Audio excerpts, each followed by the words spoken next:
Бәріңізге сәлем қыздар. Бүгін біз қиярды маринадтайтын боламыз. Ішіне аспирин қоспаймыз. Өте оңай жасалу жолы және түсінікті.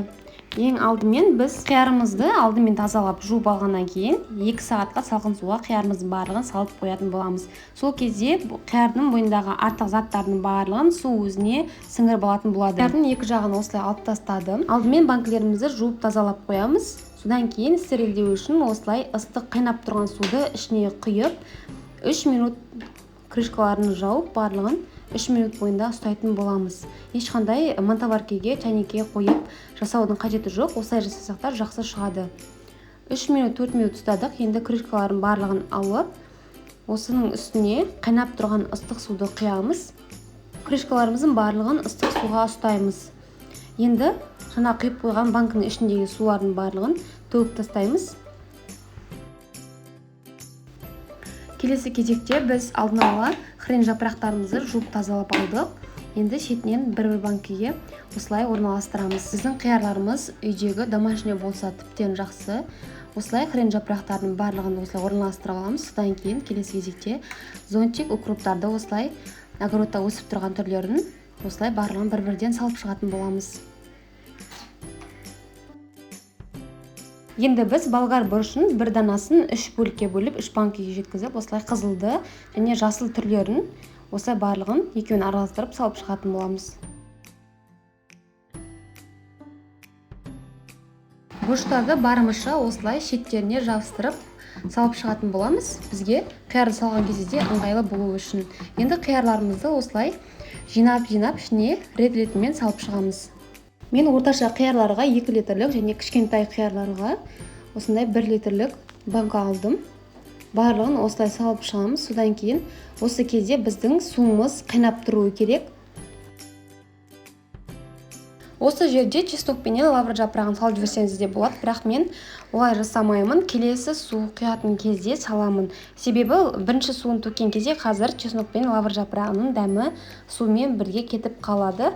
Сондықтан да дәмі сақталу үшін мен екіншісінде саламын. Осы кезде суымыз қайнап тұруы керек. Осылай барлығын жинап салып шықтық. Енді ыссы суымызды құямыз. Суымызды толтырып бетпе-бет құямыз. Бұл бірінші құйылған су. Біз қазір 20 минут ұстаймыз да, содан кейін төгіп тастаймыз. Бізге қажет болмайды. Жаңадан су қайнатып, таза су құятын боламыз. Менде қазір 4 банка шықты. Бір банкасына қиярым аз болғасын мен алып тастадым. 4 банка шықты. Барлығын енді крышкасын осылай жабамыз. Енді 20 минут бойына ұстаймыз. Содан кейін осылай резин крышкаменен осылай төгіп тастаймыз. Сізде мұндай болмаса, жартысын крышканың өзімен жауып тұрып, суын төксеңіздер де болады. Барлығын суын төгеміз. Келесі кезекте қазір біз құрамына қосатын лавр жапырақтарын, тұзын, бұрышын қосатын боламыз. Енді қыздар не чеснок қосып жатырмыз. Осы 2 литр банкіге мен 3 дана чеснок қостым. Сіздер кішкентай болса 4-еу қоссаңыздар да болады. Және 1 литрлікке 2-еу, кішкентай болса 3-еу қоссаңыздар да болады. Енді келесі кезекте 2 данадан лавр жапырақтарын қосамыз.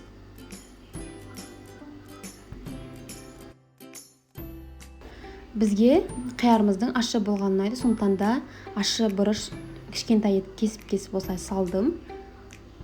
Содан кейін мен 2 литр банкіге 15 дана қара бұрыш салдым.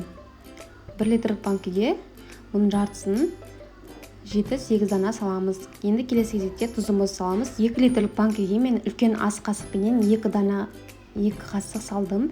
1 литрлікке 1 ас қасық тұз салдым. 1 шай қасық 2 литрлік банкіге шекер салып шықтым. 1 литрлігіне жарты қасық салдым. Енді қайнап тұрған ыссы суымды тағы бетіне дейін толтырып құямыз.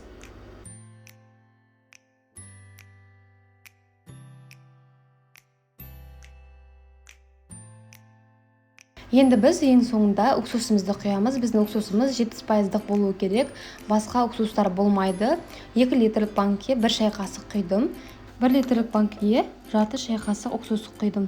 Барлығын крышкаларын жауып, енді қазір жабатын боламыз. Біздің қиярымыз дайын болды. Енді осылай жабамыз.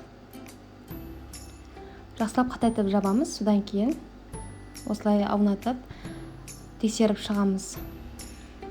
Біз су ақпауы керек. Сол кезде дұрыс жабылды деген сөз. Барлығын жақсылап жабамыз. Осы күйінде жапқаннан кейін 3 күнге одеялдың арасына жылы жерге орап қоятын боламыз. 3 күнге дейін тұруы керек. Содан кейін қалаған жеріңізге орналастырсаңыз болады. Жақсылап жауып болғаннан кейін төңкеріп қоямыз. Тұзы, қанты барлығы араластырып еруі керек. Осы мен жасаған әдіспен сіздер жасап көріңіз.